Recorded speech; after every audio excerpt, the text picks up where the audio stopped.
The Virtual World Society. Join us in building better realities together.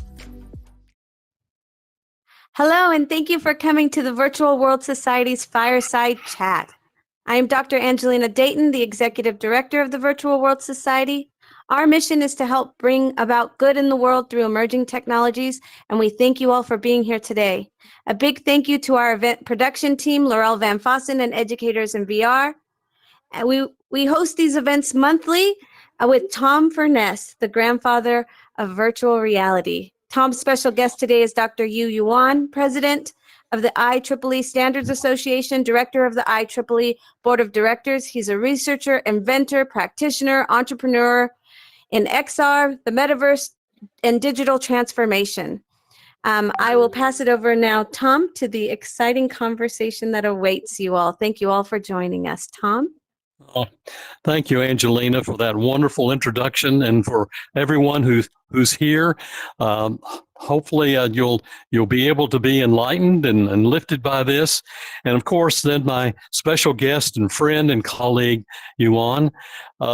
You, as Angelina introduced, gosh, that's a great introduction, Angelina. He has a PhD in computer science from Tsinghua University in China. He's actually in China now, and it's 4 a.m. his time, but he looks fairly alert to be at 4 a.m. So he tells me he's keeping U.S. time because he has to be back for the AWE next week. But you is also on the board of directors of the IEEE. And the IEEE, the Institute of Electrical and Electronic Engineers, is the largest technical professional organization in the world. And he is on the board of directors of that, and also is the president of the IEEE Standards Association. And the Standards Association, he'll tell you more about that, is really responsible for putting together all the bits and pieces and how all of this technology is going to be working together. Not only for the metaverse, but for other activities as well. So let's welcome you to our fireside chat. We have this warm fire behind us, as you see, and so we can feel the heat of the fire here, and the fire comes from both sides, both from the behind us and in front of us, with all these wonderful people. So the first question I have for you is to tell us about yourself. And especially, about your childhood, what it was like growing up in China, and what were your hobbies and interests, and what was your pathway that led to where you are today? Well, thank you, Angelina and Tom, for the wonderful introduction, and the honor and the pleasure are all mine. So talking about my childhood, today I'm working on standards and XR and the metaverse. Those are two different things. So I have a mixed background. So back in my childhood, my mother, who was the head of standards in a factory, it's a small factory, medium-sized factory. They produce the instruments. So she told me, well, standards are important to make things work. So at that time, I was actually, I didn't really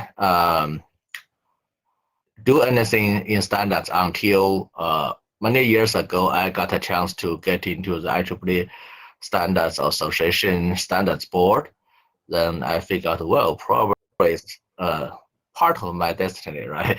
So I can start working on IEEE standards, which in my childhood, I read the letters IEEE from my mom's documents, and now I can really work on that. So that was back in 2012. At that time, I was at IBM Research China. But talking about XR and the metaverse, that's a different story.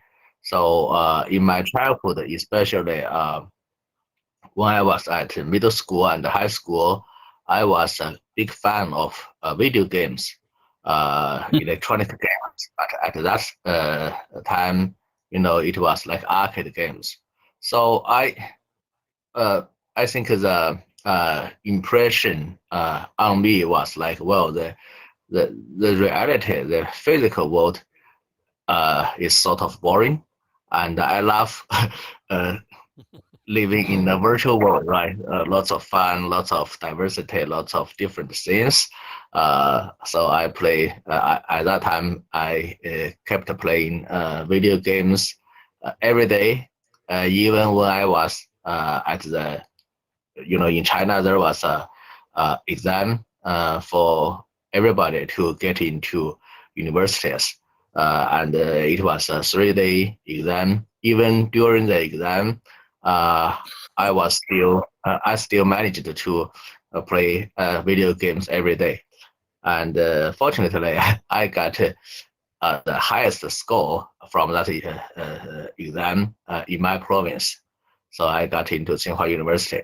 But still, that influenced me when I was choosing my area. So in computer science, so there were multiple areas, but I chose multimedia.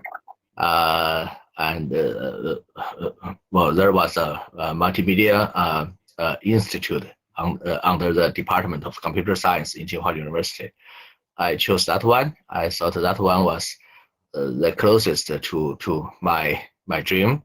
And then back in 1999, I was really inspired by two movies. You probably already know the answers.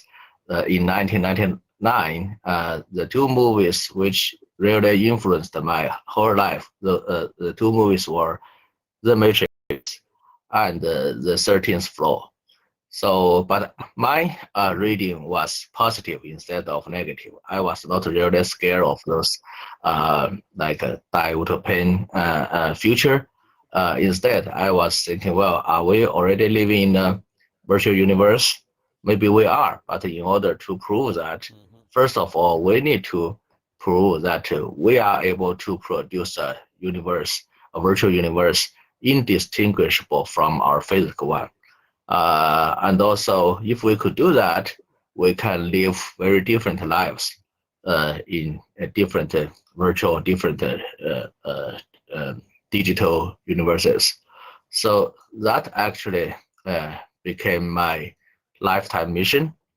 And so when I was with IBM, I worked in different digital media projects.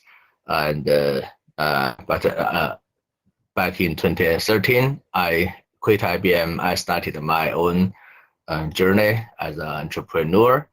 And in 2015, I was invited to serve as a chair for IEEE Digital Census Initiative, which was an initiative under the IEEE Future Directions about how to put together different human census to enhance the XR. And then to back in 2016, I started my company Xerox Census, which is still a small startup company, but we have been working on new technologies and ecosystems to enable large scale, ultra realistic virtual experiences. And last year, along with Xerox Census, I started another entity called called VerseMaker. It's a venture capital investment company. I started that with a big fund in China, investing in industrial metaverse for now. But also we look forward to investing in consumer metaverse or whatever you call that as well. So I'm really a big fan of XR and metaverse, whatever you call that, and especially the virtual reality style metaverse. I truly believe by being able to create different digital worlds, we will be able to enrich our life and everything. So that's my lifetime mission. So I'm very glad to have this chance to share this with you.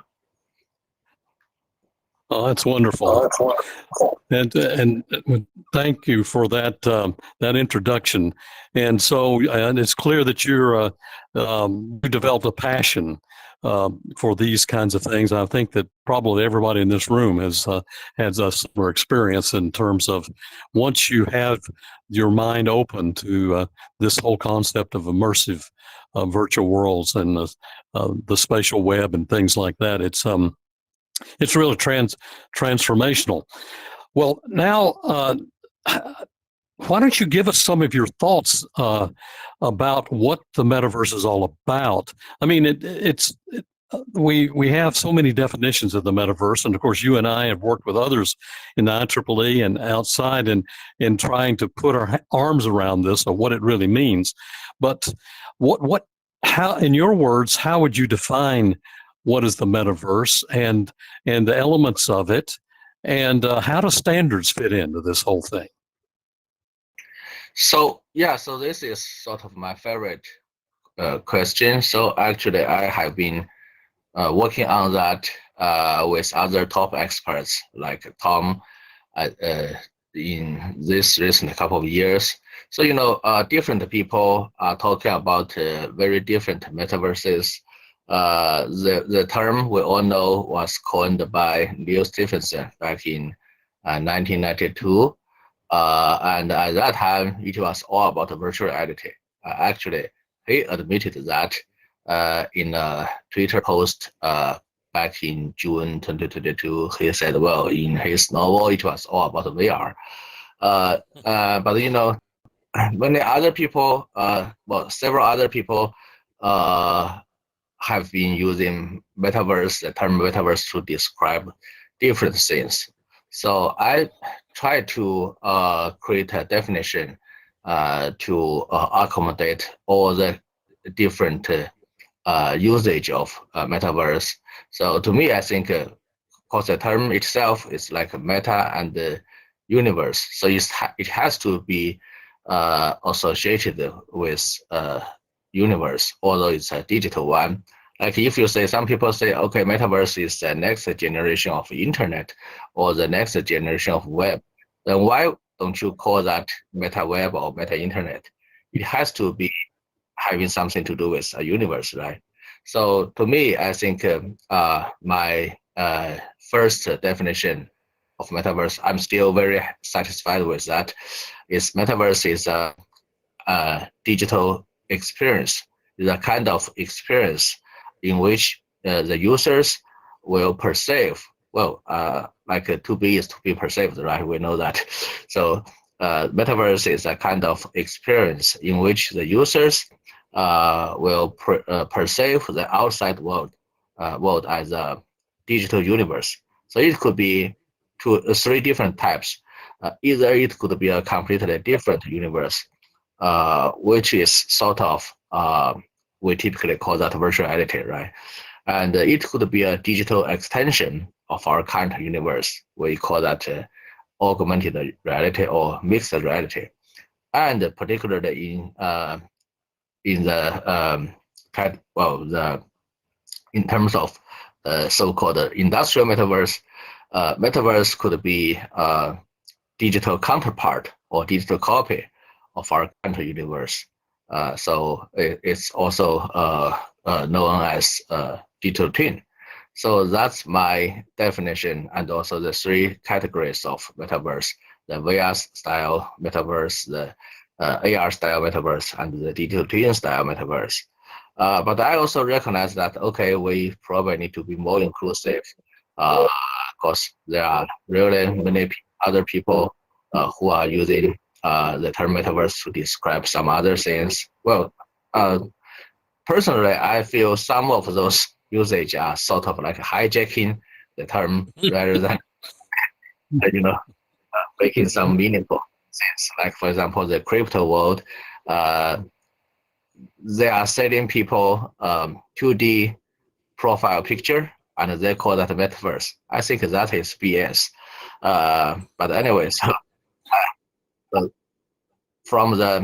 I would say, okay, from the definition perspective, as I said, metaverse has to be associated with a universe, even it's a digital universe. But from the functional view, people are describing metaverse is the next version of web, World Wide Web, Web 3.0. Metaverse could be the next generation of internet, or metaverse could be the next phase of digital transformation. And so I developed this cube to make everybody. I could not make everybody equally happy, but maybe I could equally unhappy. So that's the goal of making this cube. In standards development process, it's important to make everybody equally unhappy, because it's impossible to make everybody equally happy. So, and also I added the top layer, top aspect, because I got, well, some other people, they like to describe metaverse as consumer metaverse, enterprise metaverse, industrial metaverse, things like that. So I did that as the third dimension. There could be, in terms of the stakeholders, there could be consumer, there could be academia, there could be government and industry, and of course, association like IEEE, like VWS. Associations are playing a very important role, serving as the glue or the catalyst to put everything together. So that's the third dimension I recently added. So that's basically my view of the metaverse, particularly the metaverse definition. Or like I said, I'm trying to be as inclusive as possible, and maybe making everybody equally unhappy. Well, thanks. That I never heard it put that way. Equally unhappy. And so it's sort of, you can please some of the people. You can please some of the people all the time, but you can't please all of the people all the time, right? But this is equally. If they're equally unhappy, then what can we argue about with that? That's great. So it's clear that standards are really important, especially when we're talking about interoperability. And it's clear that not one company owns this space. And so we saw, for example, in the early days of VCRs and things like that, competition between beta and the other traditional VCR approaches.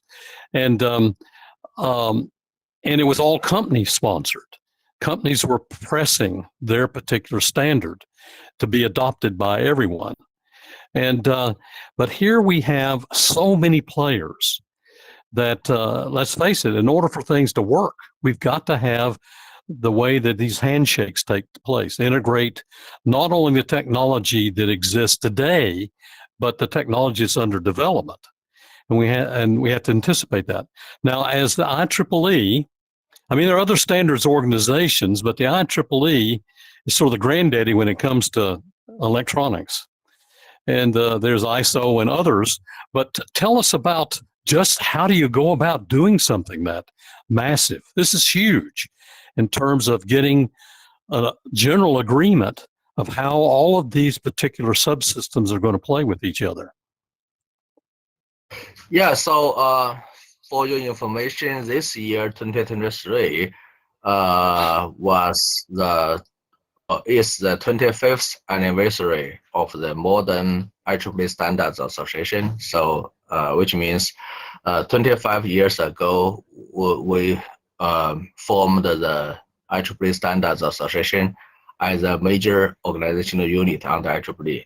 So IEEE has been developing lots of standards. Now we have about 2,000 standards and standards projects, including the very famous 802.11, also known as Wi-Fi, and 802.3, also Ethernet, and also Bluetooth and many others. But if we are talking about the history of standards development in IEEE, it was started in 1888. So it's 135 years ago. So it's really a long history, a very long journey. So in IEEE, we are developing standards in a very traditionally it's like a bottom-up grassroots approach. So we are not a national body-based organization. We are not a national body-based SDO. Instead, we are open to everybody. So everybody, either an individual or entity, can come to IEEE and propose a new standards project.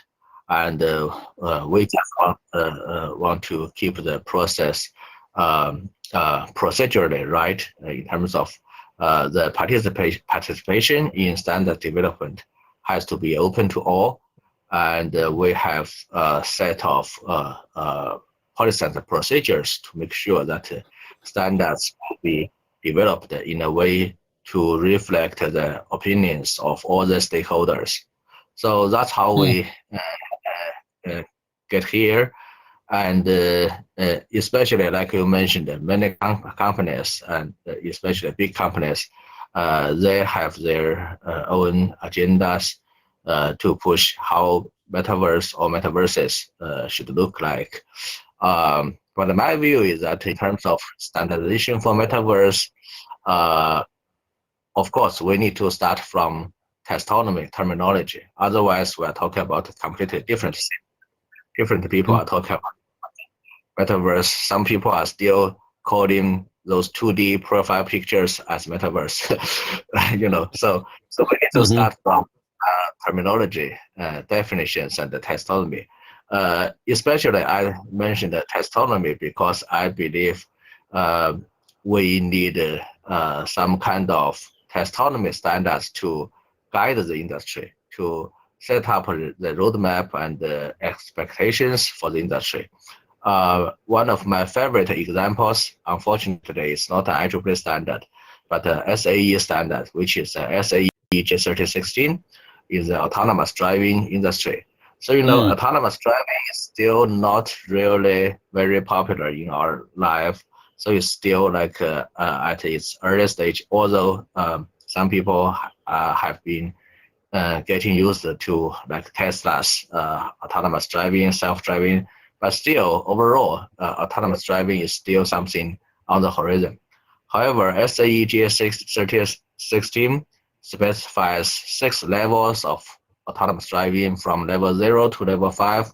Then everybody in the autonomous driving industry, in the automotive industry has been using that standard, saying, hey, your company is developing a level 4 car, and my company has just released level 3, something like that. So everybody is using that. So I think in terms of metaverse, I truly believe metaverse development is going to be a long journey, but we also need the categories and the levels to help people set the expectations, understand the roadmap and where we are, what we could achieve, what kind of functions we would have in down the road. So that's something I think we will need to develop as standards at the very first. And then on top of that, I think we will need at least 3 different pillars of standards.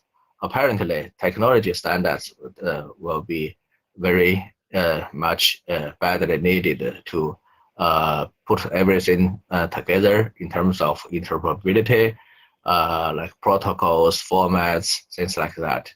But the metaverse is sort of unique. We also need another 2 categories or another 2 pillars of standards. One is content. So because of the, I would say the potential of influencing in your physical and mental health. We all know about that, like virtual reality, metaverse, those kind of immersive technologies have greater potential to influence people's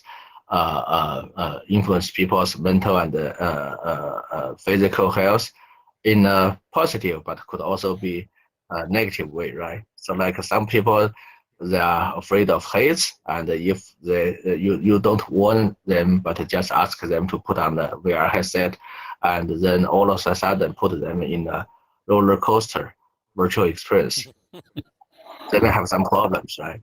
So from the content perspective, we also need the standards like descriptors and ratings, things like that.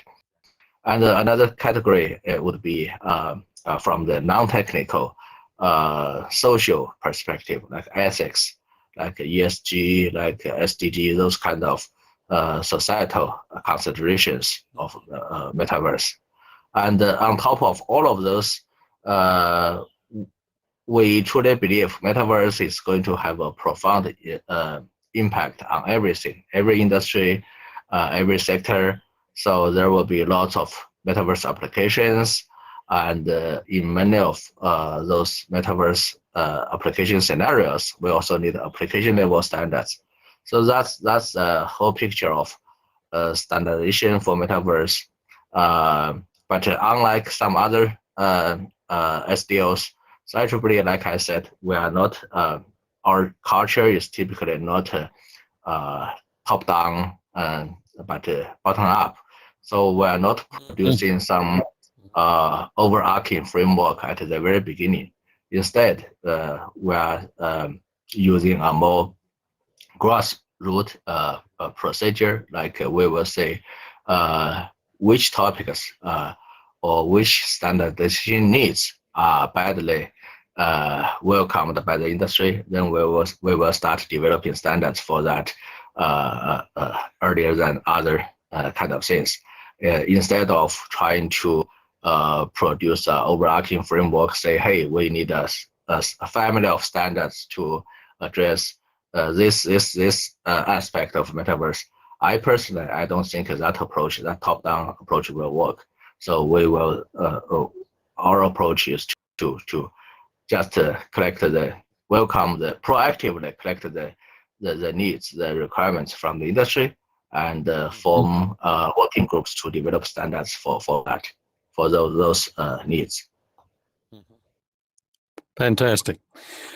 Well, certainly there are challenges that are coming with this. If we turn more to the technology side of things, of which certainly the standards need to be there for not only the interoperability of technologies, but the technologies themselves and the implications of them. But there's this term that emerges out of the virtual world, out of the metaverse, called persistent virtual worlds. Why don't you just tell us a little bit about what you think we really can go do with this notion of persistent virtual worlds? Yeah, so when I typically tell people that I have been working in the area of metaverse for more than 20 years, although I didn't call that metaverse until, like, let's say 2021 or 2022. So when metaverse became a buzzword, everybody was talking about that. I asked myself, what's the difference between the term metaverse and the term virtual reality?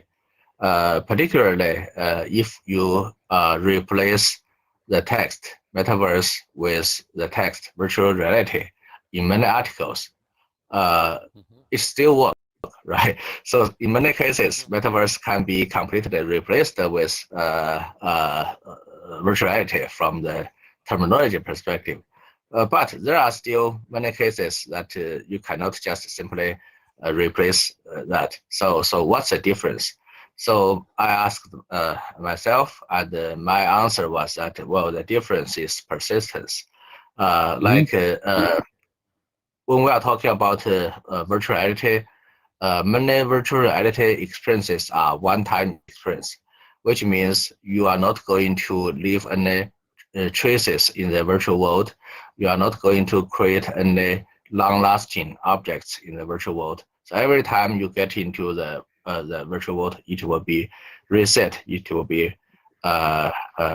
rebooted. I'm not sure about this setting. I mean, the VWS. This is a very nice setting, but I don't know if I'm able to push the chair to the corner, and next time I get into this space, will the chair be still at the corner, or it will be to where it's supposed to be? So I think that's a difference. Persistence means users will be able to create something long-lasting. Either you are destroying something or you are creating something those kind of things will be persistent, well, long-lasting, or I can use the term persistent in the virtual world. And especially when we are calling something a metaverse, a universe has to be with some persistence, right?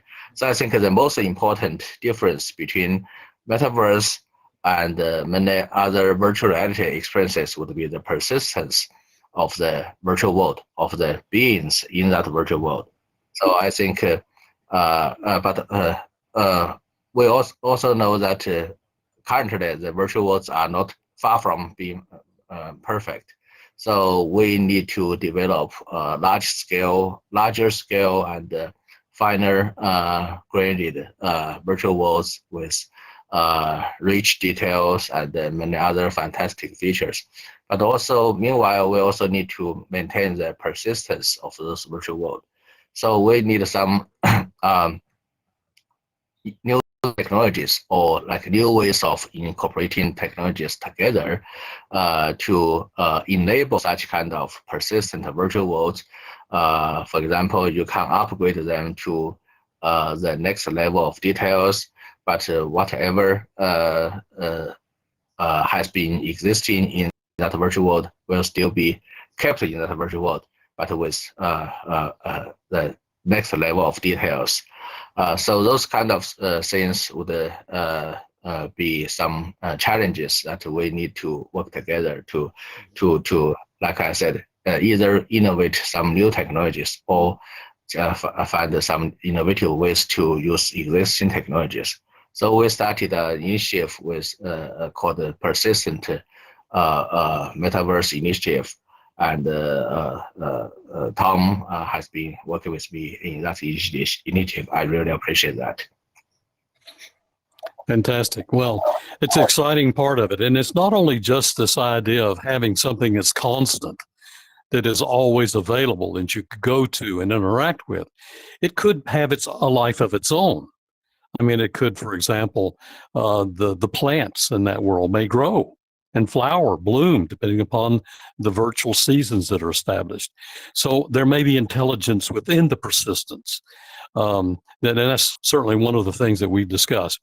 But, when you think about it, really currently the elephant in the room, I'm just looking up this slide that we see, the elephant in the room is now artificial intelligence. And people are saying, oh, well, how does that different, or how will that fit into the metaverse?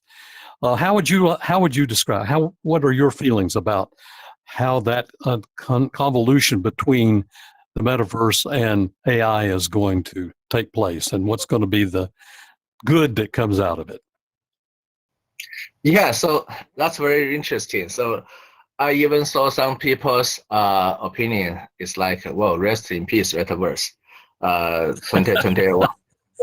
Mm-hmm. But I think that's a very, I would say, a very narrowed understanding. So actually, the question is, with generative AI, we all know that in March this year, March 2023, lots of things happened, particularly the rise of generative AI, ChatGPT, and many other tools, Stable Diffusion, those kind of things. So my opinion, well, I think that's not just my personal opinion, but I think that's the results of care for due diligence and analysis is that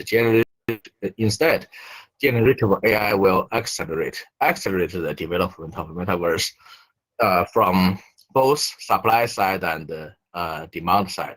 Supply side is that we are talking about metaverses, which means we need to create rich content at the different levels, building level, city level, planet level, and even galaxy level. So it's impossible for our human beings to create everything manually. So we definitely need to rely on generative AI, the AI GC tools, AI generated content tools to help enable the richness of content for metaverse or metaverses. And also we can rely on AI to understand the world. In terms of augmented reality, it's very important to understand the physical world, so you can align the virtual objects perfectly with on top of the physical world. So understanding the world is very important to augmented reality, or I could say AR style metaverse, and AI will definitely help with that. And also, we will need lots of non-player characters, digital humans, or digital characters in various virtual universes. And they would have their own digital lives there, like Tom said, a plant could keep growing there, an animal could keep, walking around and feed itself and grow as well. And also other characters could have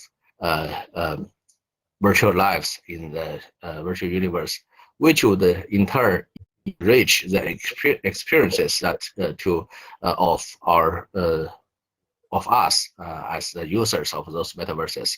So in other words, we will need intelligent NPCs, non-player characters, and of course, generative AI will be a very important enabling technology for that. So from that perspective, I would say from the supply side, generative AI will definitely accelerate the development of a metaverse. But another important dimension, probably even more important, is the demand side. So the demand side is like we know that we have started discussing the concern if AI is going to replace human labors. I think we like it or not, it's going to happen, but it could be happening in a positive way.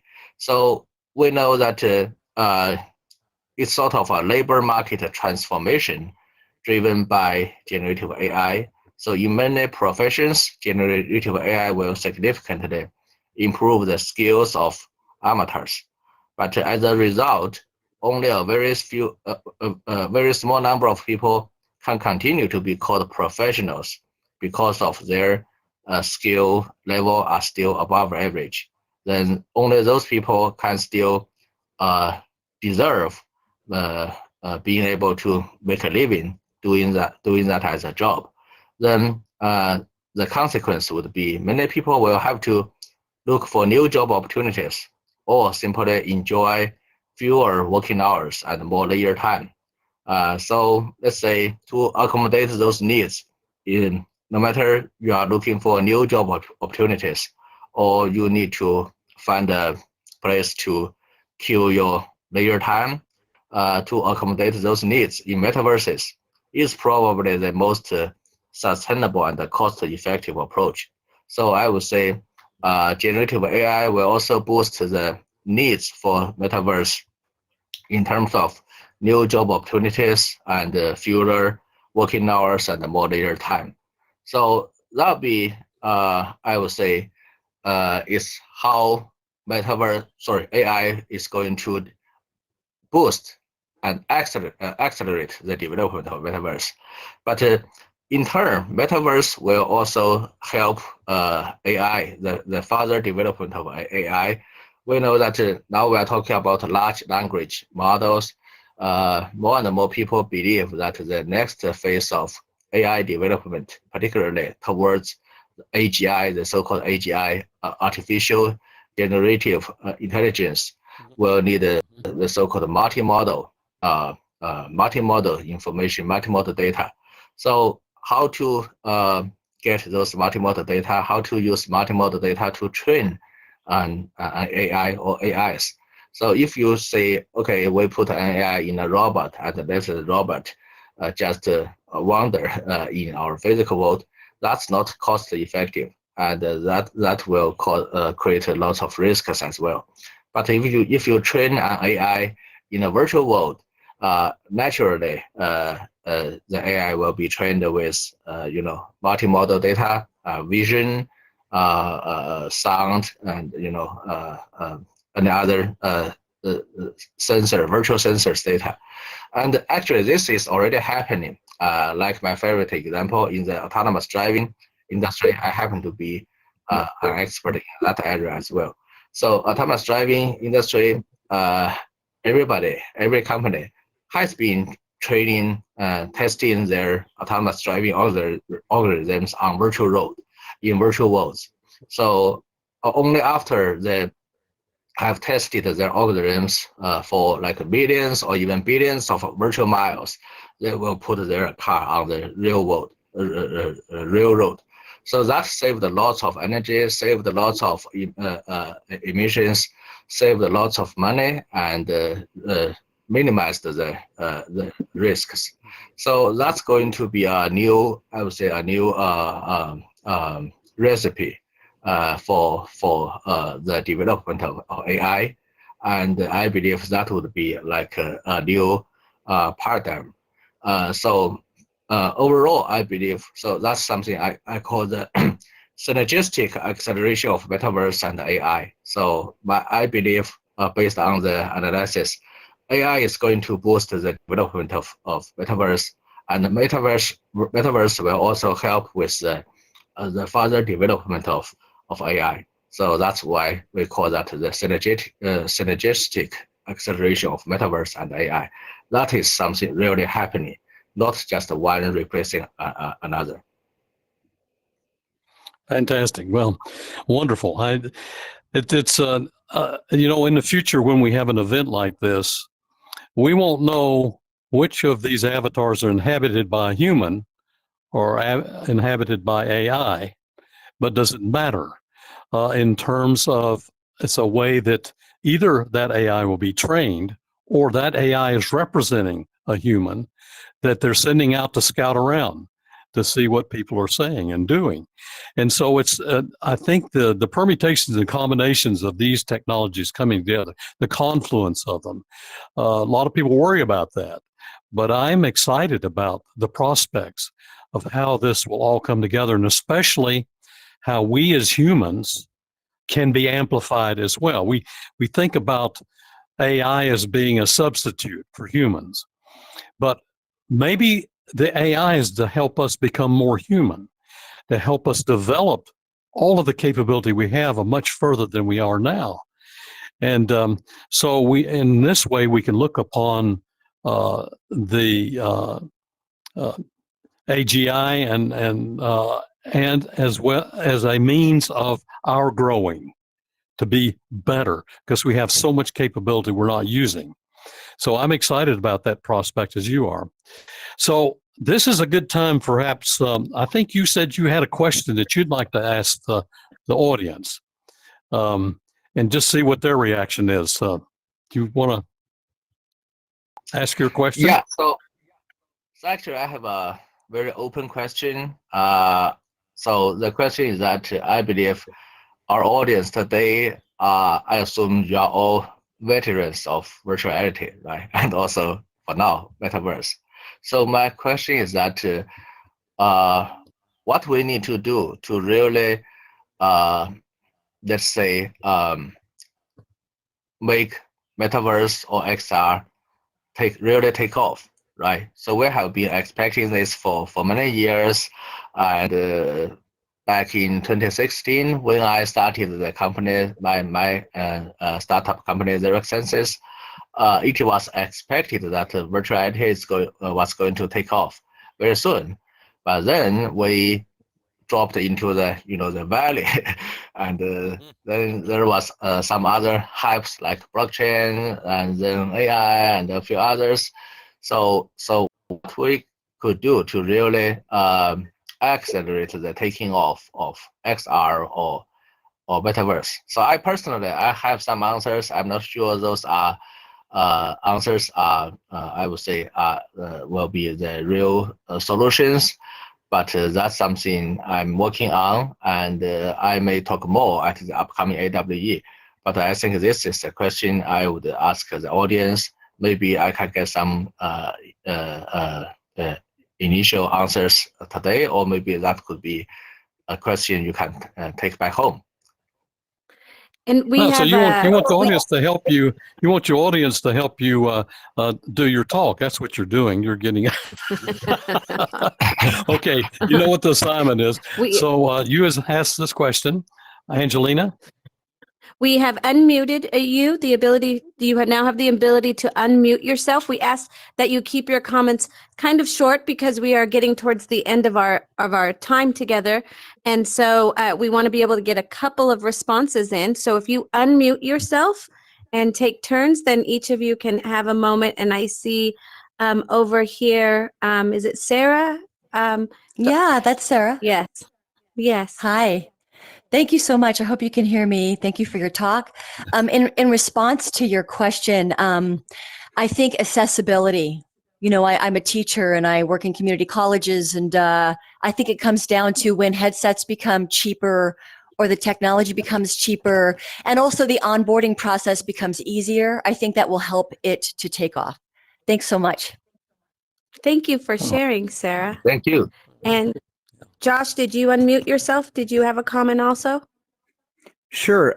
So I would definitely agree with Sarah around accessibility, ease of use, but I would also say fidelity. So visual fidelity, because I think at the root of this is there's 20 people in this room and we all have something very powerful internally. This is our imagination. And sometimes the technology, the state of where the software and the hardware isn't reflecting our imagination yet, but I think it's coming. So if Tom wants to imagine unicorns dancing around this room in high fidelity, it's going to take a little bit of time, like maybe that's 6 months, 12 months away. But I think the fidelity is very important. Apple's new headset coming out might address that a bit. Other companies are, but I think it comes down to imagination, the way we connect to each other emotionally, psychologically. So this is an issue around human consciousness. So if we bring our best to this industry, then the imagination gets to be unleashed, and maybe it's more positive than just, as Tom said before, killing 150 billion people in Halo. Let's build each other up instead of shooting each other all the time. Thank you, Josh. We have time for at least one more comment. If you want to unmute yourself, and I can't see who's unmuted themselves. So if you've unmuted yourself there in the back and you want to make one more comment, we have a little bit more time. It's Joseph, did you Hello. unmute yourself? Yeah, I'm Joseph from Nairobi, Kenya. Just to answer Mr. Yu's question, I concur with Sarah and Josh.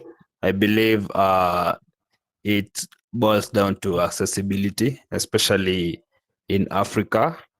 The VR kits are not easily available. You'll have to ship them in from abroad. So I believe that will be a major reason why VR or XR has not really penetrated or been taken up by a majority of the people here. Yeah. Thank you, Joseph.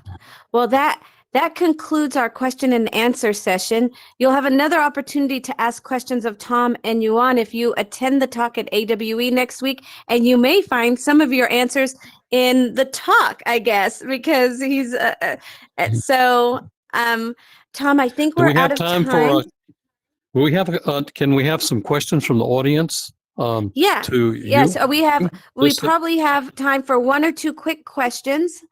If you unmute yourself, if you have a question for Dr. Yuan, you can unmute yourself. Did I see Sarah again unmuted? I can't see that far away. No? Okay. Josh, are you unmuted? Did you want to ask a question? I can't see from here. So I just wanted to say this has been a profound experience for me, seeing all of you in this room. It's been about 3 years since I've been in a shared VR space.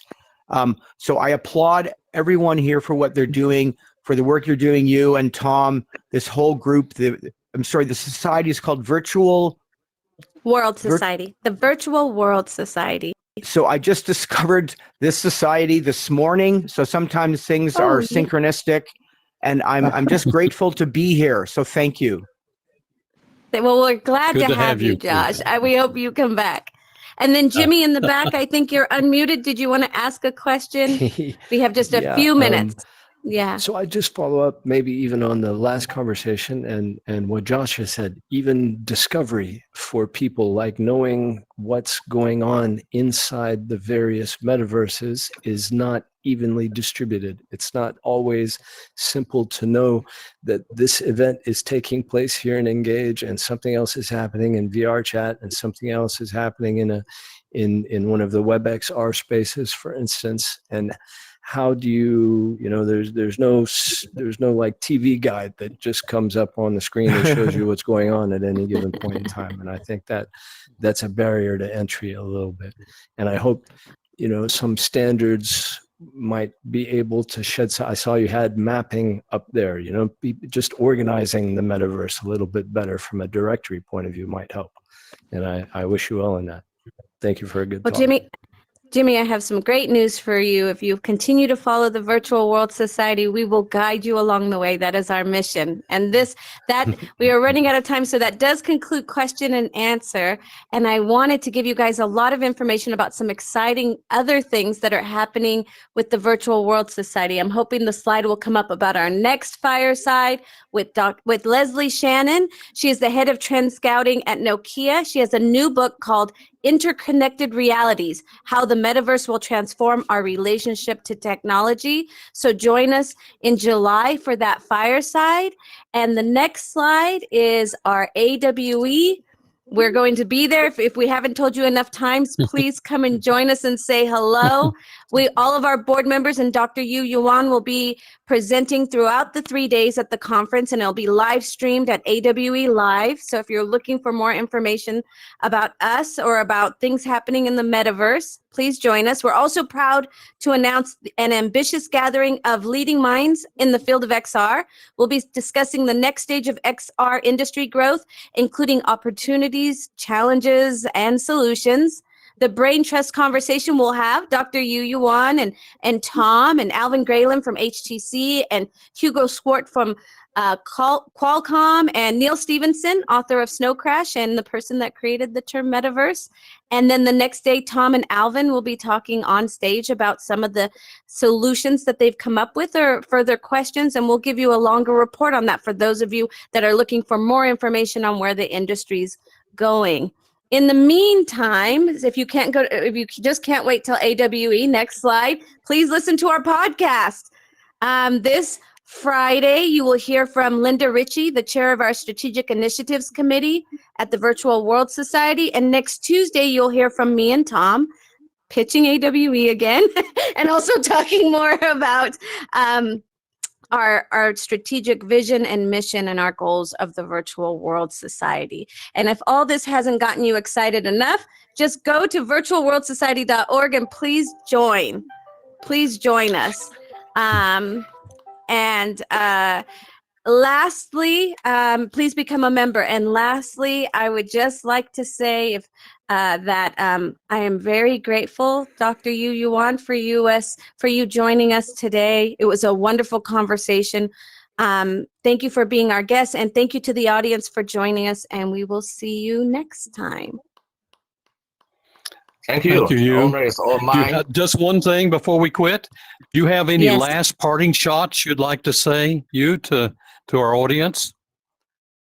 Well, I look forward to seeing you next week in person at the AWE, and we'll have lots of things to discuss and disclose next week. And I really look forward to that. Particularly looking forward to seeing you in person, Tom. You bet. It'll be wonderful. And I'm looking forward to your getting some more sleep so you can now go back to bed and catch up on your sleep. Thanks for spending this time with us. It's been wonderful, and we'll be continuing to meet together through the next. Thanks everyone for coming, and thank you, Angelina, Laurel, Educators in VR, for helping us with this. We'll hang around for a few minutes if you guys want to come up and chat individually. That's fine too.